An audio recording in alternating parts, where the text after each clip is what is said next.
नमस्कार दोस्तों, SBI securities morning podcast में आपका स्वागत है। आज के पॉडकास्ट में हम निफ्टी बैंक निफ्टी में क्या उम्मीद करें इस पर बात करेंगे। साथ ही ऐसे कौन से सेक्टर्स और स्टॉक्स है जिन पर आपको नजर रखनी चाहिए उस पर भी हम बात करेंगे। सो फ्रेंड्स, अगर हम ग्लोबल मार्केट्स को सबसे पहले समझें तो वेडनेसडे को अमेरिका के तीनों इंडाइसेस में ऊपरी तरफ जो लेवल है वहां से मुनाफा वसूली जो है देखने को मिली। हालांकि इन इंडाइसेस का प्रमुख रुझान जो है अभी भी तेजी का ही है, क्योंकि वो अपने शॉर्ट टर्म और लॉन्ग टर्म मूविंग एवरेज से काफी ऊपर कारोबार करते हुए दिख रहे हैं।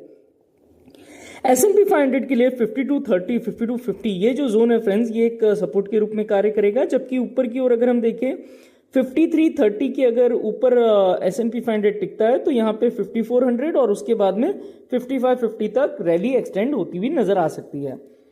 लगातार तीसरे सत्र के लिए ब्रेंट क्रूड ऑयल जो है वो नेगेटिव नोट पर समाप्त हो और आगे बढ़ते हुए 80.80 ये जो जोन है ये एक सपोर्ट के रूप में कार्य कर सकता है। यह टूटने पर ब्रेंट क्रूड ऑयल में एक हद तक जो बिकवाली है उसका दबाव बढ़ते हुए हमको दिख सकता है और ये चीज इंडिया के लिए एक अच्छी बात रह सकती है। डॉलर इंडेक्स भी देखें तो 104.30 105.30 के बीच मजबूत हो रहा है और केवल अगर ये स्तर पार हो जाते हैं तो हम डॉलर इंडेक्स में एक ट्रेडिंग मूव जो है देख सकते हैं। तो ये जो रेंज है 104.30 105.30 जरूरी है कि इनमें से किसी एक जोन को वो तोड़े तो वो हमको एक ट्रेडिंग मूव वहां पे दिखेगा। निफ्टी व्यू की बात करते हैं तो बुधवार को बेंचमार्क इंडेक्स निफ्टी ने 146 जो पॉइंट्स है उनके एक छोटी सी रेंज में कारोबार किया और एक वोलेटाइल सेशन यहां पे दिखा। इसने 0.31% की बढ़त के साथ 22,597 के स्तर पर सत्र का जो है अंत किया और दैनिक पैमाने पर इसमें एक डोजी जैसा हमको कैंडलस्टिक बनता हुआ नजर आ रहा है और ये एक थोड़ा सा इनडिसिसिवनेस को दर्शाता है। पिछले 8 कारोबारी सत्रों से, जिसमें 18 को आयोजित विशेष कारोबारी सत्र भी शामिल है यानी सैटरडे वाला, निफ्टी लगातार अपने पिछले दिनों के उच्च स्तर को पार कर गया है जो एक तेजी का संकेत है और जो ऑसिलेटर्स और इंडिकेटर्स है वो भी ओवरऑल जो है मजबूत ही नजर आ रहे हैं। अगर हम आरएसआई की बात करें तो 14 डे आरएसआई 60 को पार करने वाला है, तो यहां पे भी एक अच्छा खासा हमको स्ट्रेंथ मार्केट में नजर आ रहा है। डेरिवेटिव मोर्चे पर फ्रेंड्स बात करें तो मई वायदा में 0.23% की वृद्धि हुई है और क्यूमुलेटिव ओवाई में 1.09% की वृद्धि यहां पे नजर आ रही है जो कि लॉन्ग बिल्डअप को दर्शा रहा है। निफ्टी इंडेक्स की घटकों में से 14 जो शेयर्स हैं उनमें लॉन्ग बिल्डअप, 15 में शॉर्ट कवरिंग, 12 में शॉर्ट बिल्डअप और 9 में लॉन्ग अनवाइंडिंग हमको नजर आ रही है। पीसीआर की बात करें तो 1.16 पर वीकली पीसीआर है और 22,550 पे मैक्स पेन प्लेस्ड है।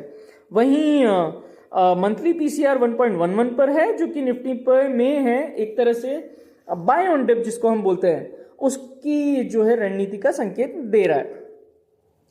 22,600 स्ट्राइक में महत्वपूर्ण कॉल हुआ है और उसके बाद 22,700 के स्ट्राइक में एक अच्छा खासा ओपन इंटरेस्ट जो है कॉल साइड में बढ़ता हुआ नजर आया है। वहीं पुट में 22,600 और 22,500 स्ट्राइक यहां पे ओपन इंटरेस्ट अट्रैक्ट होता हुआ नजर आ रहा है। आगे चलकर हमको लगता है कि 22,520 22,500 का जो जोन है इंडेक्स के लिए एक सपोर्ट के रूप में कार्य करेगा और जब तक इंडेक्स 22,500 के ऊपर कारोबार कर रहा है तब तक ये रैली 22,730 के लेवल तक एक्सटेंड होने की पूरी संभावना नजर आती है और उसके बाद 22,810 का लेवल भी आ सकता है।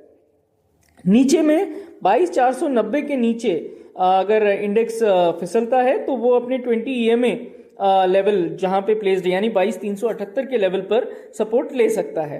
बैंक निफ्टी की बात करें तो साप्ताहिक जो समाप्ति यानी एक्सपायरी में 678 पॉइंट के भीतर कारोबार करते हुए एक वोलेटाइल डे वहां पे रहा।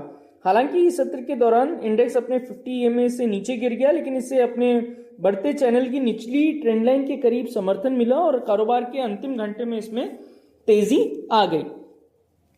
इसने 0.55% की कमजोरी के साथ 47,782 के स्तर पर सत्र का अंत किया और दैनिक पैमाने पर एक अच्छा खासा लॉन्ग विक हमको नजर आया है और यहां पर एक हद तक हमको लग रहा है एक मंदी वाली कैंडल यहां पे बनती हुई नजर आ रही है।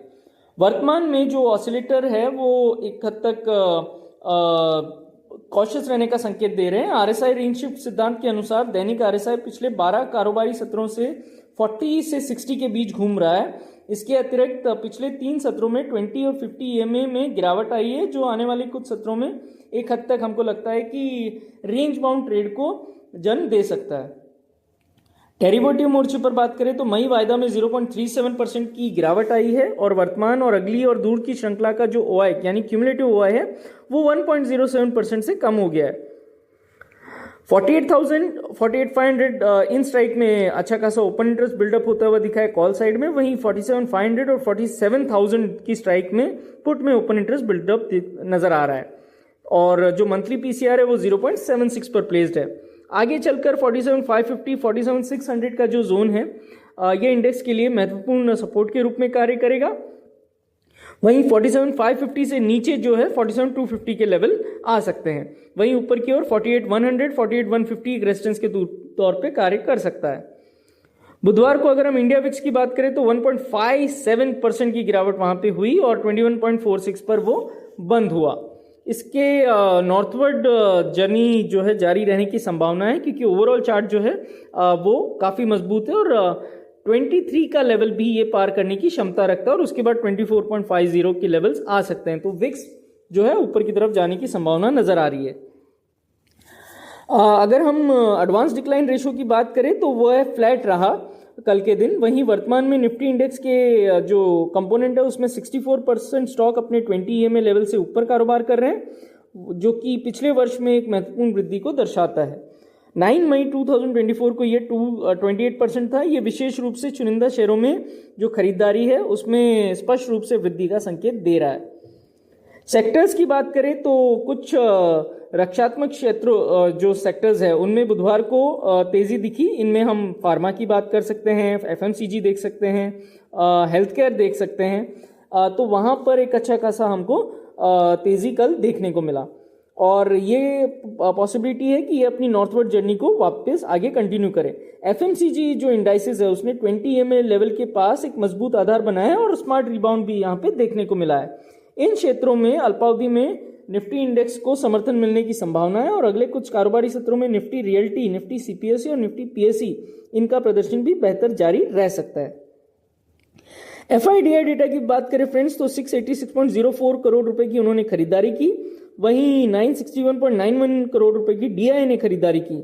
FI का जो इंडेक्स फ्यूचर्स के लिए लॉन्ग शॉर्ट रेशियो है वो शुद्ध आधार पर 30.8% है और उन्होंने 7781 इंडेक्स फ्यूचर्स बेचे हैं। वायदा के मोर्चे पर FI ने 53,993 कॉन्ट्रैक्ट की बिक्री की है, वहीं ऑप्शंस के मोर्चे पर FI ने 87,400 कॉल कॉन्ट्रैक्ट खरीदे हैं और 10,363 पुट ऑप्शन कॉन्ट्रैक्ट खरीदे हैं फ्रेंड्स। तो फ्रेंड्स इन्हीं सब डेटा पॉइंट्स के साथ आज के पॉडकास्ट में बस इतना ही। हमारे पॉडकास्ट को नियमित रूप से सुनने के लिए और हमें इतना प्यार देने के लिए आपका बहुत बहुत धन्यवाद। Investment in securities market are subject to market risks. Read all the related documents carefully before investing.